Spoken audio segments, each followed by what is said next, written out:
What's a situation so awkward you still cringe thinking about it? I was trying to impress this girl I had a crush on by agreeing to go to a hot yoga class with her. She was very into wellness, kale smoothies, full moon rituals, stuff I had no clue about. But I thought, how hard can yoga be? Answer, very. The room was a 105-degree ash. The air was thick. People were already sweating before the class even started. I tried to play it cool, but 15 minutes in, I was drenched, shaking, and regretting every burrito I had eaten that week. Then came the happy baby pose. If you don't know it, it involves lying on your back, holding your feet in the air like you're a baby getting a diaper change. It's not flattering. Not at all. While in that position, I let out a fart. Not on purpose, not subtle. It echoed. People heard. Some chuckled. The instructor said, "We welcome all kinds of release in this space," which somehow made it worse. I glanced at my crush. She was holding in a laugh so hard her face was red. After class, she patted my back and said, "You did really well for your first time."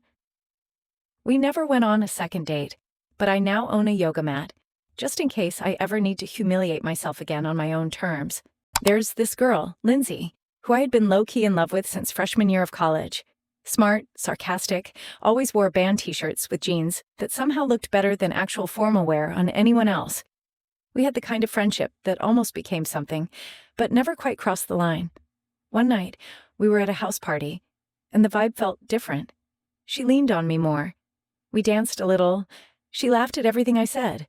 I had that kind of delusional confidence that only comes from red Solo cups and hope. Outside, while smoking with a few people, she turned to me and said, "You know, you're kind of the reason I've stayed sane this year." My heart dropped. This was it, my rom-com moment. I decided right then to tell her how I felt. I pulled her aside near the porch, away from the music, and went for it. "I think I've been in love with you since, orientation week," I said. "I've just been too scared to ruin what we have." She blinked, smiled awkwardly, and said, "Oh, I thought you were gay." I laughed, thought she was joking. She wasn't. She genuinely thought I was gay, because I liked art films, didn't try to sleep with her, and once complimented her shoes with the word elegant. I didn't know what to say. We stood there in silence for a full 10 seconds before she just said, "I guess this changes things, huh?" We stayed friends for a bit, but it was never the same. I still flinch when people use the word elegant. Back in college, I used to babysit for extra cash. One of my regular clients was this wealthy couple with a 5-year-old son named Carter. Easy kid. Liked Legos and Paw Patrol. The parents were chill, paid well, and always left snacks for me. One evening, they asked if I could stay a little later because they were attending a gala. I said sure. Around 10 p.m., Carter fell asleep on the couch. I was bored, so I started scrolling through TikTok, then Instagram. Then, because I'm an idiot, I decided to snoop. I opened their bookshelf, found a family photo album, and started flipping through it. Just curious. About 10 pages in, I came across a picture of Carter's mom at what looked like a bachelorette party, except she wasn't with her husband. She was with my ethics professor. They weren't just in the same photo. They were making out in a hot tub. There were hands, there were angles. I stared at it way too long. I snapped it shut, feeling gross and weird. Then I heard a voice behind me. "Why are you touching that?" I turned around. Carter, standing there in his pajamas, looking at me like I'd just killed his dog. Before I could explain, he started crying. Loud, dramatic sobs.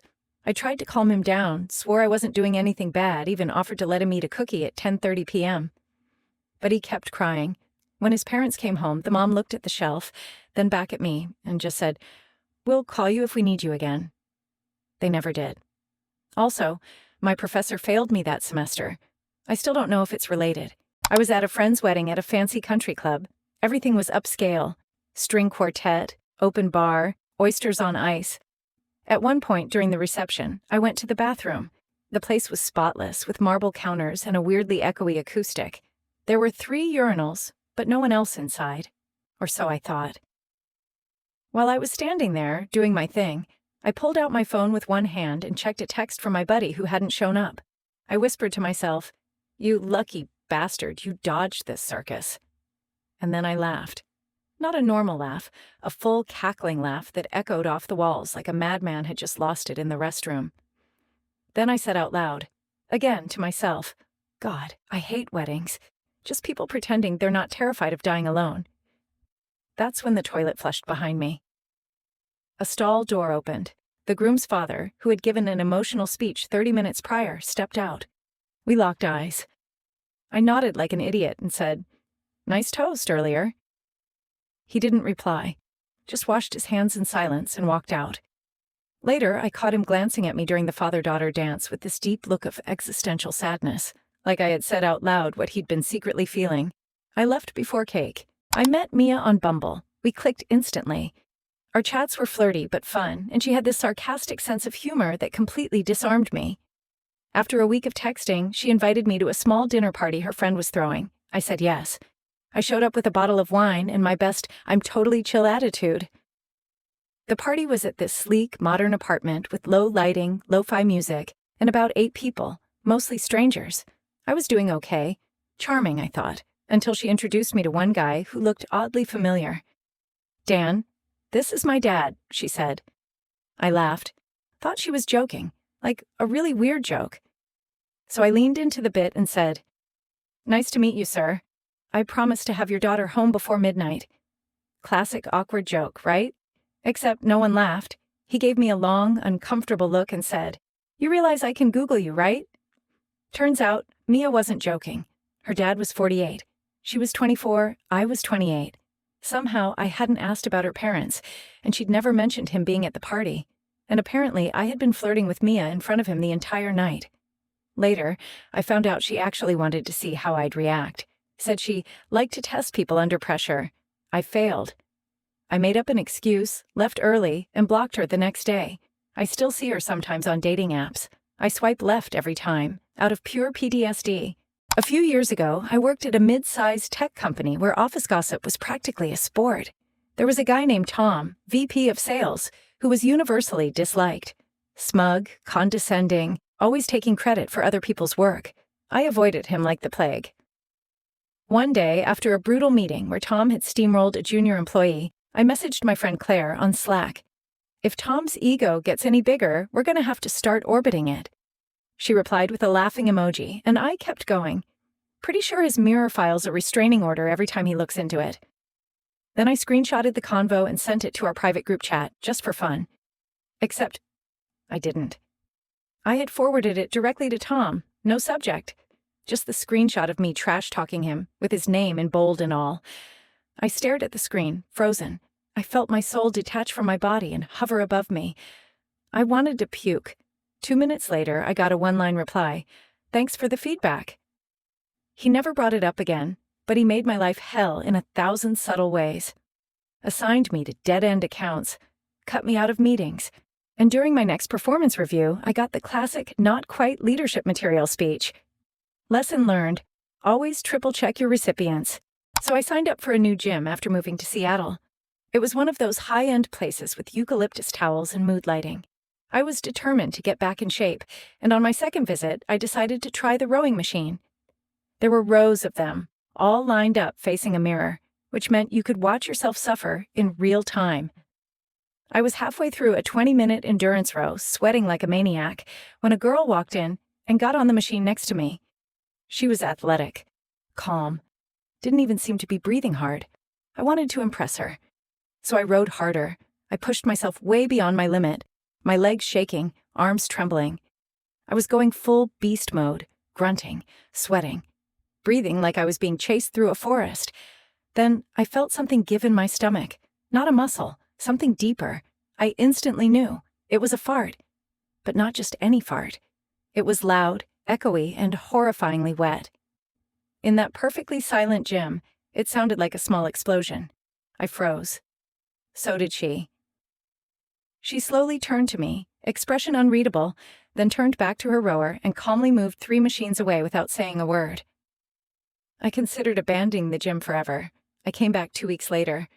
She was there. She saw me and just said, "Explosive progress?" I've never felt smaller in my life. I was best man at my brother's wedding. We've always been close, more like best friends than siblings. When he asked me to speak at the reception, I took it seriously. I wrote a long, heartfelt speech full of inside jokes, childhood memories, and even some light roasting. Just enough to keep people laughing, but respectful. The rehearsal dinner went fine. I did a quick dry run, and people chuckled. But on the actual day, nerves kicked in. The ceremony was beautiful. The bride looked like something out of a magazine, and I had 2 whiskeys on an empty stomach. Big mistake. By the time it was my turn to speak, my hands were sweaty, and I was feeling real loose. I started off okay. Talked about our childhood, his weird obsession with Pokemon cards, the time he broke his arm trying to skateboard off the roof. Then I veered into dangerous territory. I made a joke about how he used to be a serial dater, how we never thought he'd settle down. Honestly, I said into the mic, when he started dating Amanda, we all took bets on how long it would last. I lost $20, thanks guys. The room went dead silent. I tried to save it. I said something about how they defied the odds and how true love finds a way. But the damage was done. Amanda's dad looked like he was going to throw his champagne at me. Her maid of honor gave me a death glare so cold I felt it in my spine. My brother pulled me aside later and said, "Dude, what the hell?" They stayed married. I still see Amanda at family holidays, but to this day, she calls me Vegas odds with a very fake smile. It was month 6 of the pandemic, and I was working fully remote from my tiny apartment. My job in digital ops had me on video calls basically from morning to dinner, and I'd developed this routine of looking presentable from the waist up while wearing whatever I wanted below camera. On this particular Monday, I had 2 back-to-back Zoom calls. The first was our weekly team check-in, a casual, half-asleep affair. The second was with a potential client from San Francisco. I had a 10-minute break in between and figured I had time to make coffee, scroll Reddit, and mentally reset. So I threw on my headset, brewed a cup, came back to my desk in my t-shirt and boxers, and lazily clicked the next Zoom link. I didn't check the name. I didn't check the time. I just assumed I was early. I sat back, feet up, sipping coffee, humming the Mandalorian theme. At one point, I muttered, "Why the hell are we even doing these meetings? They could just send an email." Then I heard it. Hey, I think your mic is on." I froze, looked up. 6 people were on the call, all with their cameras on, all in suits. One was the managing director, the other was our potential 6-figure client. I panicked, tried to hit the mute button, missed, and in the chaos, knocked my entire cup of coffee directly into my lap. Burning, wet, half-naked, I jumped up and cursed loudly, forgetting the camera was still on.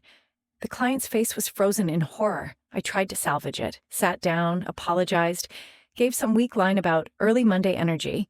But the damage was done. We lost the client. I kept my job, but I became a cautionary tale. They literally brought it up during new hire orientation. Always check your Zoom settings. We had a guy once. Carly and I had been dating for about 3 months. We met on Hinge, had a decent first date, and kept things going because, I don't know, she was sweet, safe, the kind of girl my mom would love. But I couldn't shake this feeling that I was trying too hard to feel something that just wasn't there. My friend Melissa, on the other hand, was like my human confessional booth. We worked together, grabbed lunch all the time, and she always told it like it was. One night, after a brutal week, I asked her to meet for drinks. I needed to vent. Over margaritas. I let it all out. "I feel like Carly's trying to love me harder than I know how to love her back," I said. "Like, she means well, but it's like dating a well-trained Labrador." Melissa laughed, and I kept going. I told her about the lack of chemistry, how awkward the silences were, how I found myself zoning out during our conversations. At one point, I even said, "She kisses like she's trying to resuscitate me after I drowned." It was cathartic. When I got home, I flopped on the bed and texted Melissa, "Thanks for tonight. I needed to let that out.